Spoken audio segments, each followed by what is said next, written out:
Hello, everybody. How's it going? It's me, Comic Crack. No weekly chat this week. Schedules were all over the place. I now have a bit of a window to do a little bit of a chat, a little bit of talk about things I've read this week. Tried to see if it worked for Damien. Unfortunately, times aren't just lining up this week. So, yeah, we'll just do this for a bit and I'll talk to you about a couple of things I've been reading and a couple of things that are on the to read pile. Let's start with I went to the library yesterday. I stopped in at the library to return some books and had to dig around to pick up a couple of new ones. One of them I haven't started into this one yet. Slum Wolf to Dao Tsuge. This is from the New York Review of Comics. I've always seen the cover. It's funny. The cover jumps out. Oh, Ragamuffin, how you doing? The cover always jumps out at me, and it was only until kind of getting it home and taking a close look at it, I realized what the image was that I was looking at there. Two hands, looks like wrapping some material around the knuckles, assuming to get into fighting. So this is a collection of short stories from the 60s, I want to say. Selection of his stories from the late 60s and 70s, so never before available in English. Portrait of Japan as a world of bleary bars and rundown flop houses, vicious street fights, and strange late night visions. Excellent. So I'm really looking forward to this one. It does have its own style to it, and there's some essays in the back, including our man Ryan Holmberg doing one of the essays. So that'll be interesting. There's a look at the insides there. It was good to kind of spend a bit of time at the library again. The shelves were pretty stocked this time. There we go. So that was the first one. Another one, actually, we'll go to this one because I finished this. This was a read yesterday afternoon. So I've always heard about Harrow County. I really like Cullen Bunn. I didn't realize how much I like Tyler Crook. So this is something that I've always heard positive things about. Tyler Crook is a name that I know. I can't say I know where from, what else I may have read, seeing his art, but I love the art in this. And Cullen Bunn, this was a fantastic first volume. So it collects issues number 1 to 4 of Harrow County, and then you get a whole bunch of backup material, including some pre-art, doing some color swatches to get a sense of the world there, some character sketches as well too. Very, very cool. This is one that actually I'm considering. I know that it's out in hardcover volumes. Here we go, some more pencil sketches and stuff of some of our characters in the story. I know that it's available in hardcover format. I have a feeling this might be one I go to pick up in hardcover. Let's give you a sample of the interior pages here. So this is the art. So it's a story about a witch who was killed by some townspeople, and so it's not the usual where it kind of starts out with the history of the witch. And of course, well, maybe not of course, myself, when I was reading it, I thought it was going to be another kind of wrongful, but no, right away, even in the very last panel, you can see her eyes are open a little bit and she's smirking there. This was a witch. This was truly a witch. And then the kind of the next few pages talk about some of the things that she did and the sacrifices she made and how she had kind of lured some of the townsfolk into some of her rituals and things. So it goes from there, and some beautiful, beautiful title pages. So I think this is the initial spread from issue number 2. And over here you can see it says Harrow County there. I would highly recommend this one. It's really good. There's some legitimately creepy, weird shit in here. She finds this skinless, the skin of a boy. His body is out there somewhere and it can communicate with her. So it becomes her protector. This is not much of a spoiler. It's issue 2 that this happens. But it just kind of goes from there. I really, really dug this. It was a really quick read. There's gorgeous creature design in here, really beautiful pages, really, really nice coloring. I think I saw a companion of this, like the eerie vibe of the art. Yeah, it's and the story matches that art 100%. It's a really, really highly recommended read. So I'm anxious. They only had the first volume in, unfortunately. The other ones are probably spread out at some of the other libraries in town. So I may kind of pick up the next two of them just to see if it kind of continues to be this strong before I look at possibly grabbing a hardcover copy. So those were two, and then the final one that I got from the library. I'm not done it. I started this one last night. So it's from the Comics Lit, the NBM Comics Lit Louvre editions. So there was a series of hardcover books that took place. I don't know. Sorry, some small child's long hair stuck in my Velcro beard. I don't know the full story. I believe these were commissioned by the Louvre. I don't know if it was if it was something that correlated to an anniversary of the museum or what.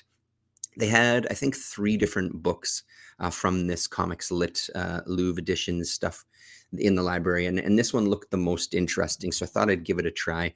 NBM is a company that's going to jump out at me.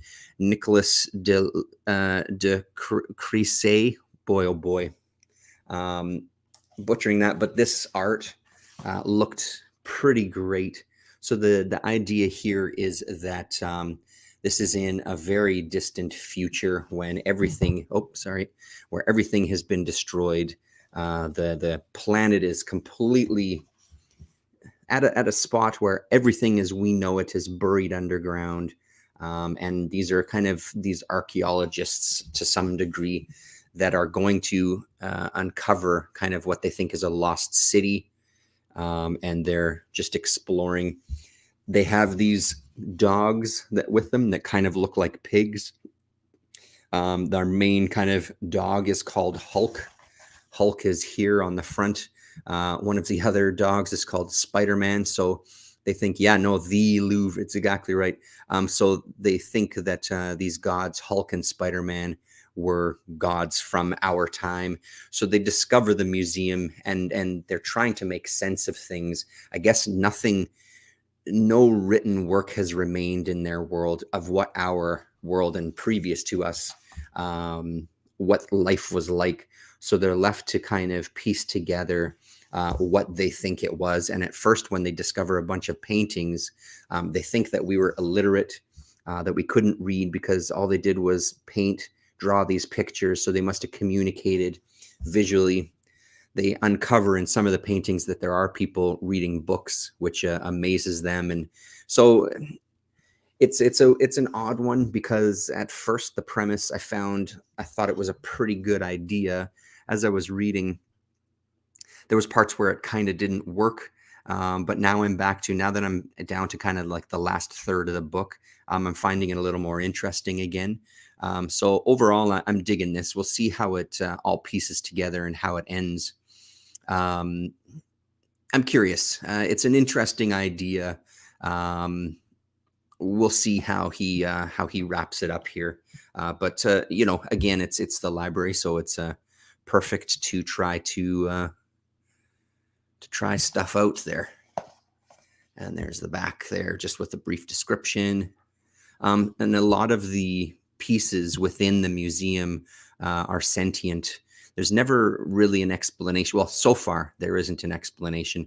There's no explanation how the dog can talk to humans. They've been crossbred with pigs, so they resemble humans a little more and they can communicate with humans.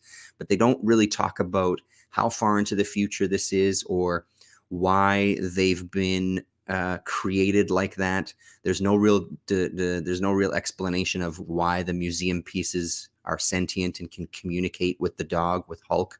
Yeah, it's an interesting one. We'll see where it goes from there. Another one that I read this week that kind of had these highs and lows was Blood and Water from Vertigo X. Um, Another vampire type of story, which again, normally I don't have much time for.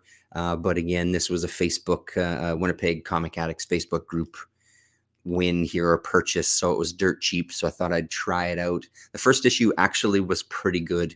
Our main character here is he's dying. He's got all sorts of ailments. And he's kind of, his time is numbered. His days are numbered, rather.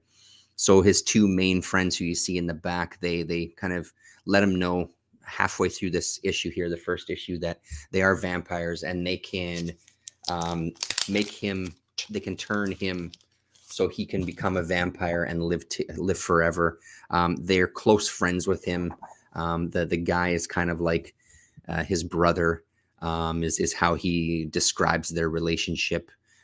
So they're very, very close, and they didn't want to turn him because as vampires they have this kind of sixth sense, and there was something about him that led them to believe that they shouldn't turn him. But they do so anyway, and that I won't spoil any of that stuff because that's kind of where the story starts to pick up. And again, it's really hits a couple of interesting notes, but overall I found it just kind of, it was just all right.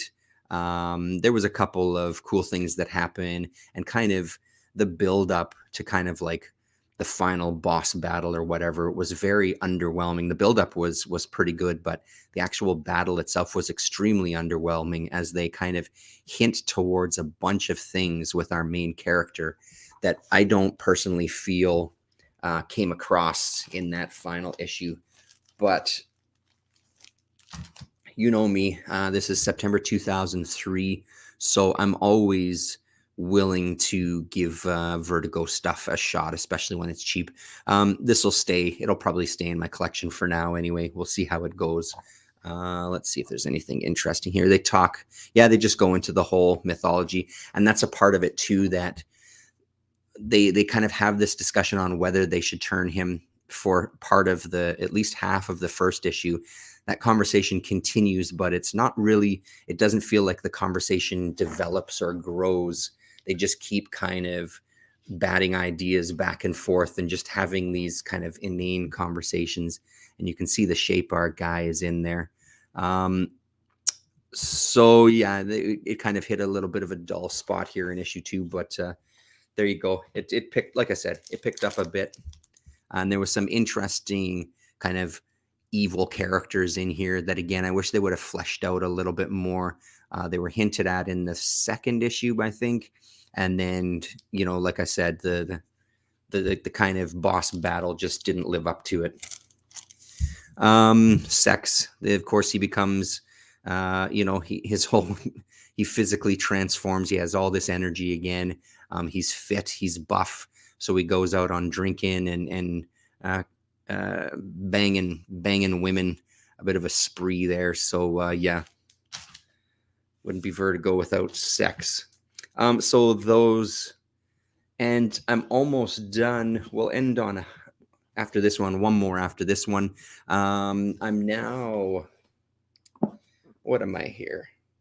520 pages into Isagi Ojimbo. So I'm pretty damn close to being done. And it kind of gets, it's a strange thing. So overall, it kind of gets better the more you go. And I find, again, when I was talking about the Zatoichi films, I found the same thing with those. The more of them that I saw, the more interested I became in the stories, and the more you start to uncover character throughout these stories as they parse it out a bit. I'm finding there's a bit of that in this as well. But what I am finding also, there was a couple of stories. I think there was one particular one where it was only a one-issue story. It felt like it wrapped up really quick. I'd like to see minimum kind of 2-issue stories or 3-issue stories. I felt like there wasn't enough time. I felt like it was a really great premise, and I felt like it was really good storytelling, and then it was over. So that was a little disappointing. And the one that I've just, am I done reading it? No, yeah, no, we are done it. So there's one that gets into kind of like these monsters that are hunting this village. And that's kind of what they look like, these giant cat creatures with snake tails that I found really great. It was a very, very cool story. Again, another one that ended a little too quick. Trying to think of where I left off last time. Let me just flip backwards here. Oh, this one was fantastic. This is the one I wanted to talk about here. So let's back up. This one I felt it had enough time to kind of breathe. I was so into the story though that I would have loved another issue or two of it. It's called, actually, that story was great too. Let me just say this. This is a fantastic book. I can see why people love this comic, especially when you're getting into these stories. They're really, really great. So this one called Noodles here, I loved this story a lot. It was really good to kind of talk about the relationships of these characters. Usagi's relationship with this woman who's a thief and trapped in this town, and her friend Noodles who doesn't speak, and what happens to them. Again, I don't want to get into any spoilers necessarily, but if you know this Noodles story, this one I found really great. And I think a part of it for me especially is I love samurai movies already. Meeting of Strangers, this was another nice quick story. I think this was just a one issue. I love the samurai genre. I love the world. I love the wandering samurai idea. I love the ability to tell a different story as your character is moving town to town. You can tell all sorts of stories. As we've seen there, there's been like love stories, just kind of revenge stories, even a ghost story there, or a monster story, so it gives you this ability to cover a whole lot of territory. So I'm still really digging it. I'm 100% on board now. I know that I'll be buying the next volume. Yeah, I mean, I'm hooked. Damien, great point about Usagi. The more you read them, more you get sucked in. Absolutely.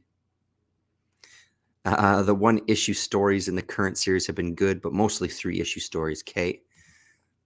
And the floating shows have me immune to spoilers. Yeah, I mean, I feel like we do a pretty good job of staying away from them, unless it's absolutely necessary. And finally, I have a bunch of stuff up on Marketplace on Facebook here in town. I had 2 price guides left over that I used recently when I was helping a friend of the family sell that collection. I bought a price guide and I had one from a year or 2 previous. I decided to try to sell them just take both of them for $30. Somebody took them, fantastic, $30 in my pocket. Next day went down to Comic Factory, which is right around the corner from the office.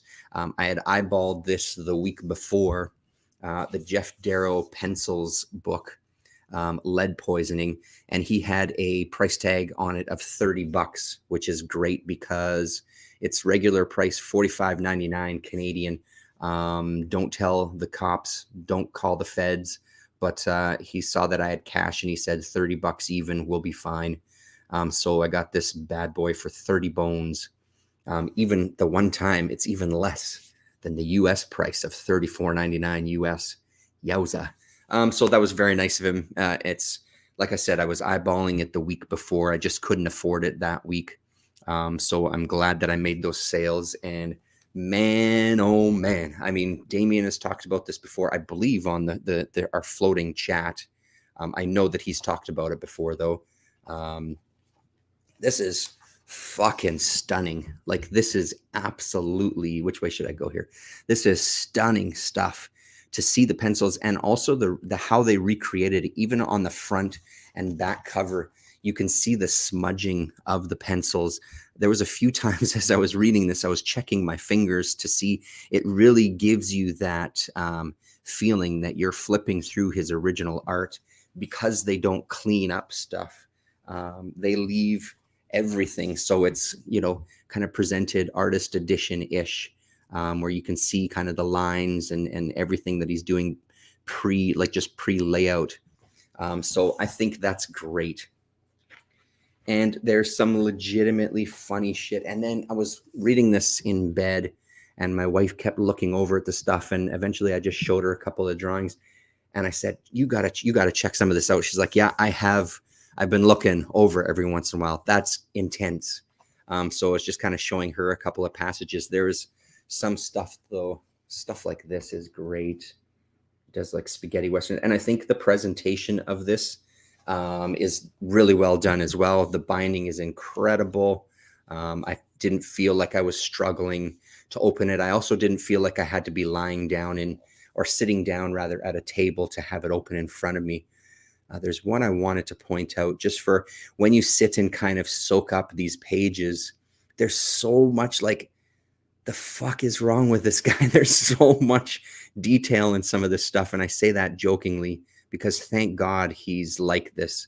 It makes for incredibly engaging stuff to look at, but it's impressive the amount of detail and the amount of lines on these pages. Sorry, give me one sec to find. There's Shaolin Cowboy stuff in here as well too. There's stuff that never made it anywhere else. Preliminary sketches, just sketches of creatures. These were beautiful pages too. This one especially, in the forest, and it just has quite an effect on your eye. And again, like he was talking about in the kayfabe interview there, it's this idea of you're doing the pencils for this and then coming back and not only figuring out what to do with the inking process, but then handing this over to a colorist and having them try to make heads or tails of this and try to make sense of it and put some coloring to it. There's also some really nice write-ups from various artists here. Man, I'm struggling to find this one image I wanted to show you. There's some write-ups from some artists and people that he's worked with over the years, just talking about, I can't find it, just talking about Darrow and his art style. I really, really desperately want to find it. Anyway, I may just have to tell you about it. It's a big battle scene between a bunch of guys, and you're seeing all this detritus.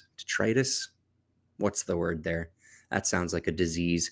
You're seeing all this stuff scattered around on the ground. Here we go. There's the one.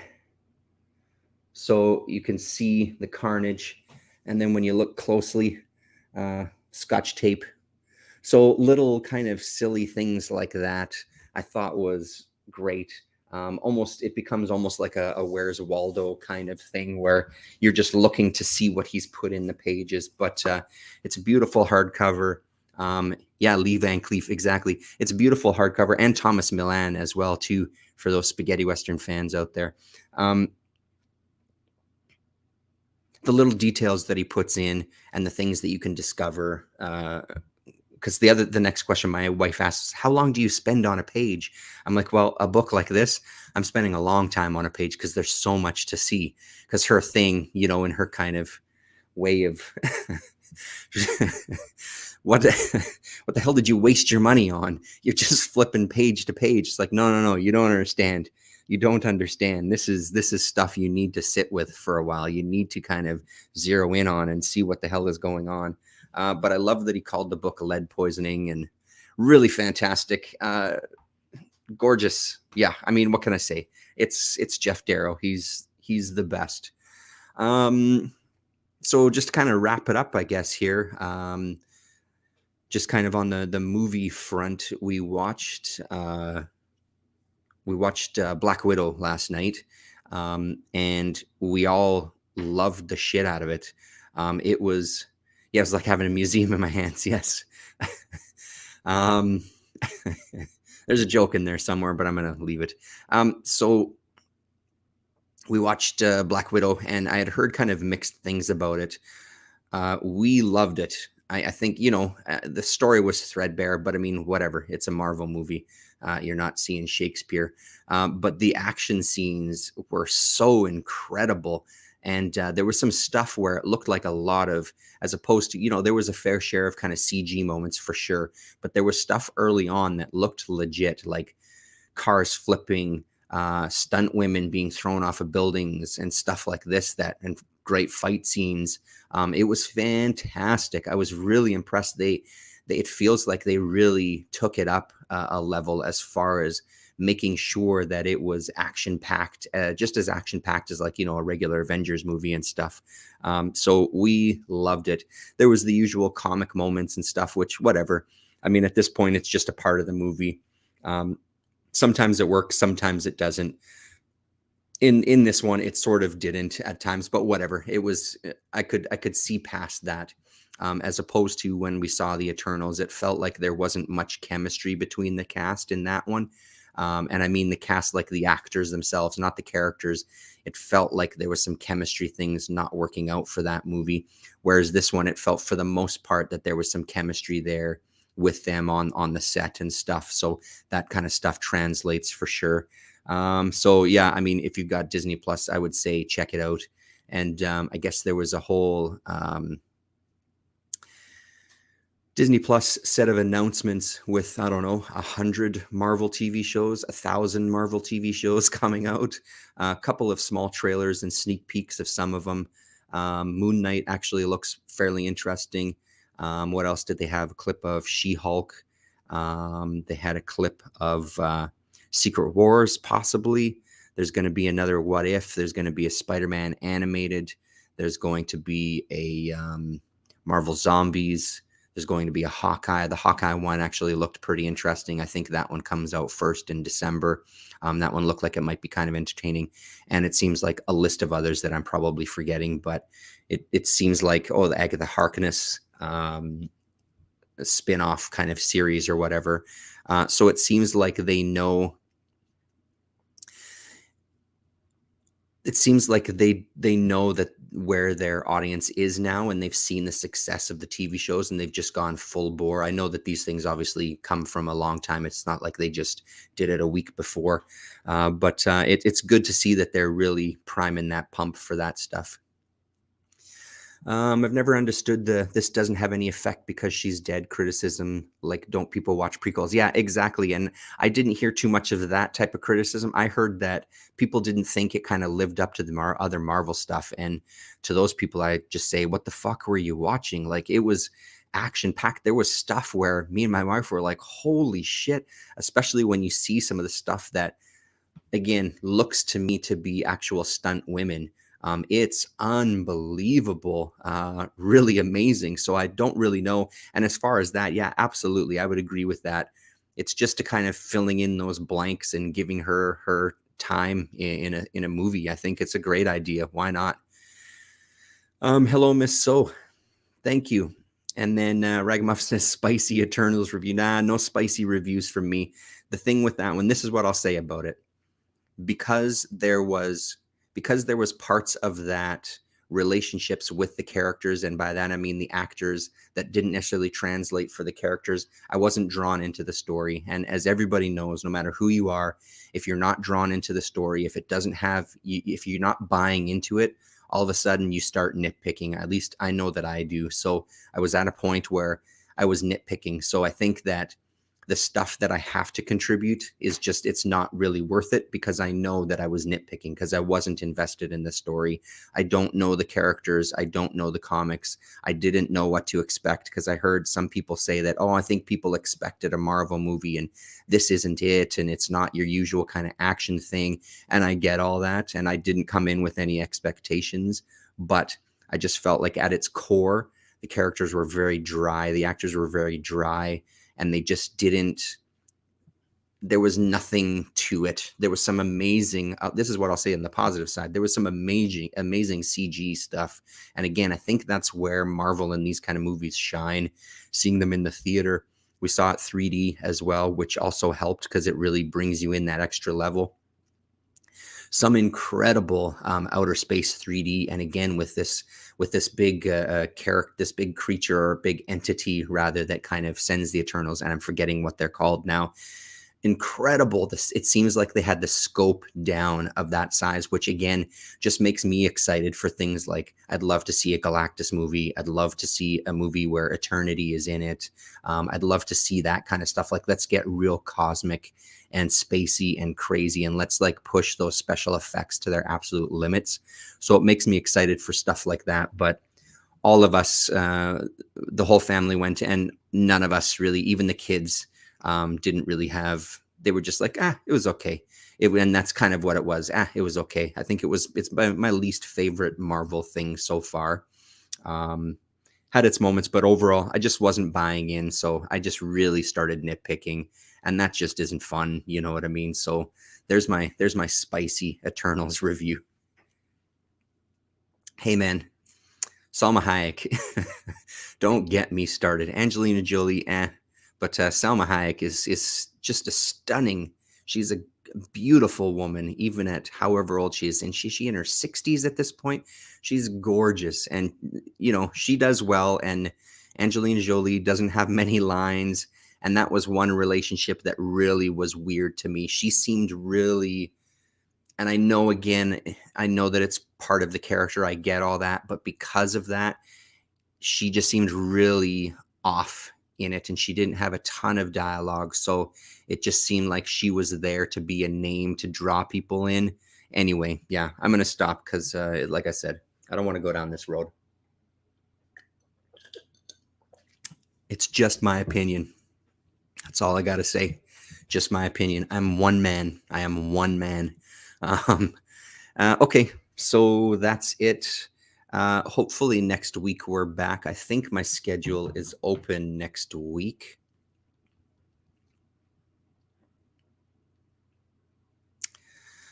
Let me see. So far, I believe it is so. So it'll be the 28th next week. I will talk to the gang and we'll see where we stand. Maybe we have a guest again. We'll see how it goes. Hopefully I get a little bit of time in the afternoon like this where nobody's in the house and I can hook up to the Ethernet. Let me know how the quality has been throughout this. I bumped everything up, so I'm broadcasting at the highest that I can with my free StreamYard account. So hopefully everything has been smooth.